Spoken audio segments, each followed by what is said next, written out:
ہم جو کچھ بھی جانتے ہیں وہ صرف ہمارے حواس کی بنیاد پر ہوتا ہے، اس میں کوئی متعلق حقیقت نہیں ہے۔ جذبے اور عقل کا امتزاج ہی انسان کو کامیاب اور پرامن زندگی گزارنے کے قابل بناتا ہے۔ ہم جو کچھ دیکھتے ہیں وہ صرف حقیقت کا ایک پہلو ہوتا ہے اور ہمیں اس پہلو کو مکمل طور پر سمجھنا ضروری ہے۔ انسان جب تک اپنے اندر کے جذبات کو پہچان نہیں لیتا وہ کبھی بھی خود کو مکمل طور پر نہیں جان پاتا۔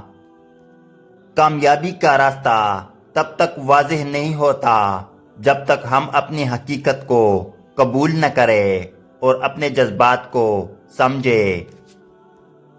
ہمیں اپنے حسیات پر انحصار کرتے ہوئے حقیقت کو تلاش کرنا ہوتا ہے اور یہ علم کا سب سے بنیادی ذریعہ ہے۔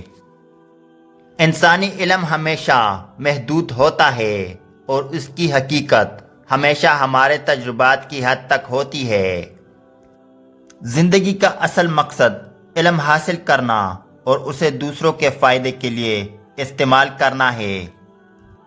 جو شخص اپنے عقل کو استعمال نہیں کرتا وہ اپنے حق کو ضائع کرتا ہے۔ بچوں کو آزادی دیجیے مگر ساتھ ہی انہیں ذمہ داری کا احساس بھی دلائے۔ حکمران کو عوام کے مفاد کو ہمیشہ اولین ترجیح دینی چاہیے۔ سماج کی ترقی انصاف اور اخلاقیات کی بنیاد پر ہی ممکن ہے۔ انسان کی سب سے بڑی طاقت اس کی سوچ کی صلاحیت میں ہے۔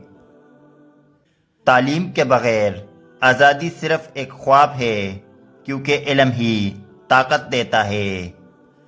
خدا نے ہمیں عقل عطا کی ہے تاکہ ہم اپنے فیصلے خود کر سکیں۔ سچائی وہ روشنی ہے جو دلیل اور تجربے سے حاصل ہوتی ہے۔ جائیداد کا حق فطری ہے اور حکومت کو اس کا تحفظ کرنا چاہیے۔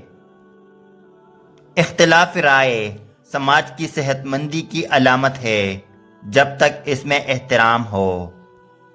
تعلیم کا مقصد بچوں کو بہتر انسان بنانا ہے نہ کہ صرف کتابیں پڑھانا۔ حقیقی آزادی وہ ہے جہاں انسان اپنی زندگی کے فیصلے خود کرے۔ حاکمیت کا اصول عوام کی رضامندی پر مبنی ہونا چاہیے۔ مذہبی آزادی ہر انسان کا فطری حق ہے جو زبردستی چھینا نہیں جا سکتا۔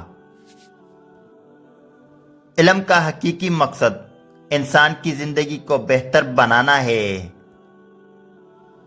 تعلیم انسان کو نہ صرف علم دیتی ہے بلکہ اسے نیک اور ذمہ دار بناتی ہے۔